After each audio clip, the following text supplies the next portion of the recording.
I'm Logan Crawford, and right now on the Spotlight Network, we're taking a look at Herb G. Bennett's groundbreaking series, Design Science in the New Paradigm Age, Volumes 1, 2, and 3.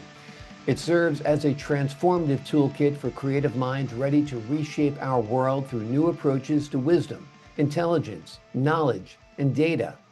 The author introduces us to a global movement dedicated to developing holistic communities and innovative practices rooted in revolutionary thinking and sustainable living. We're delighted to have this very talented author join us here today on Spotlight, and we ask viewers like you to support authors like him by subscribing to our channel and by purchasing his amazing book. The links are below this interview. And be sure to download the Spotlight Network TV app streaming on Roku, Amazon Fire TV, and Apple TV. Herb, thank you so much for joining us here today on Spotlight. You are very welcome. Thank you for the invitation.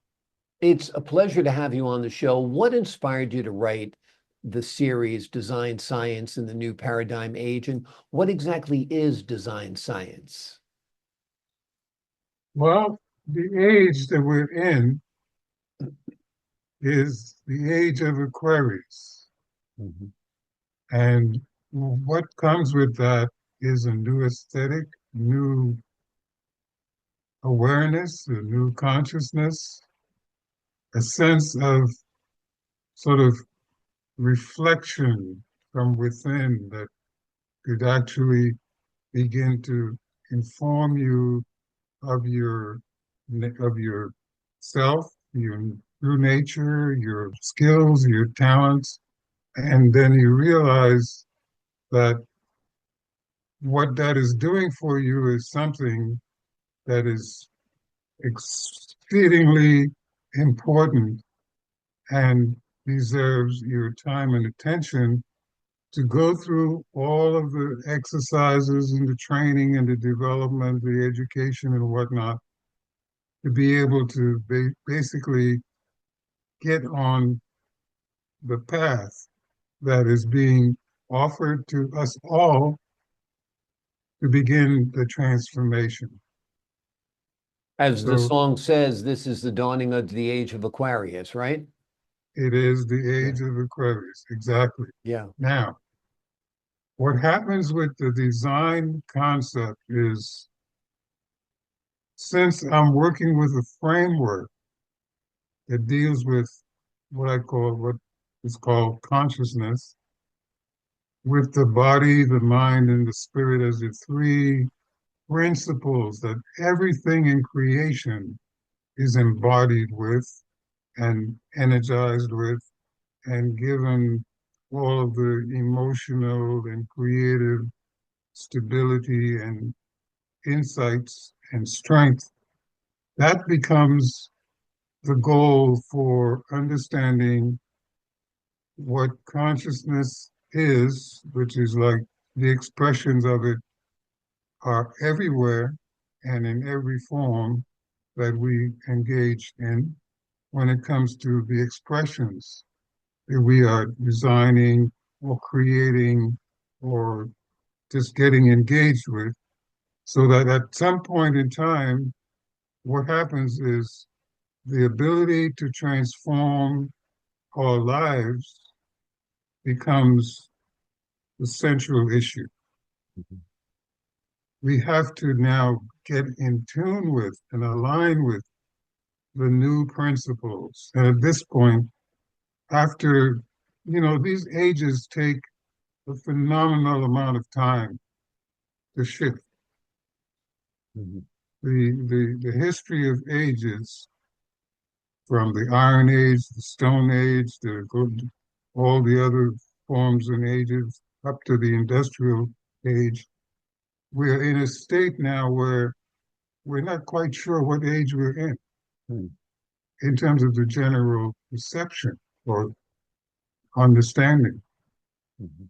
And it's because of the lack of the skills that are needed to align with the movements that are taking place, primarily when we begin to be impacted by the what I call the inner standing, that deeper knowing of ourselves and our purpose and our journey and who we are serving, who are we doing the work for becomes the goal. Hmm. Absolutely. You describe your book as part of a global movement. Talk to us a little bit more about this global movement. Yes, what is happening here as a result of a kind of sense of honoring the movement, honoring the gifts that it's bringing to us, that to have a celebration of a movement is very much in alignment with that sense of understanding the value and the systems that come with that that we can benefit from. So what I have done is taken the charge, if you will, or the responsibility to kind of poeticize the sense of a movement by taking the word Aquarianus, which is the suffix of any word that ends with anus, Mhm. has the tendency to express grace Mhm. and beauty. And if we have to begin to understand what that can do for us, I think having a movement that celebrates and honors this sort of gift that we are being given is something that is priceless. And the Absolutely. least we can do is be respectful and honor the opportunity. And at this point, we can think also in terms of source, is the term I like to use, Yeah. as it all comes from some source that we get caught up in naming it or carrying on with different traditions and religious kinds of ceremonies and what have you, so that we can get to the point now of understanding that what's at stake here now is the ability to transition into a future that is going to be something that we participate in creating for the good of all. Amazing. Very, very powerful words, very, very powerful books, of course. Tell us how people can start using your workbooks right now to make meaningful changes in their personal or professional lives. Okay. On the personal level, one of the experiences that I have had that's brought me to this point with this sort of responsibility is getting to the point of knowing that what is important here is understanding the knowledge that we have been given, how it works for us, and how effective it can be when we apply some of the simple principles that we take for granted most of the time Mhm. by not experiencing it and having ways of thinking that it may not work for us and we haven't done it before and come up with all the excuses and the reasons why. Uh, it's basically the sense of the responsibility for taking care of oneself to begin to understand that we have the ability to go through the exercises and the rituals and the daily grind, if you will, to begin to understand that the power is within us to make the changes. And at a time where we're in this sort of chaotic form of control and mechanisms that are redirecting and misdirecting and misinforming us about life in general, it's our responsibility to be assertive and step up and begin to understand that whatever we need is really already within us. Mhm. It's there, waiting to be just triggered. Yeah, exactly. And We've got to tap into that inner strength, that inner voice, that inner power, without a doubt. that's, Before we leave you today, let me ask you this, sir. What do you hope readers take away from your book? well, I want to correct you about the trilogy series. Mhm. It's 3 books. Mhm. Book one is changing the mindset. Mhm. That's the goal. There are exercises there.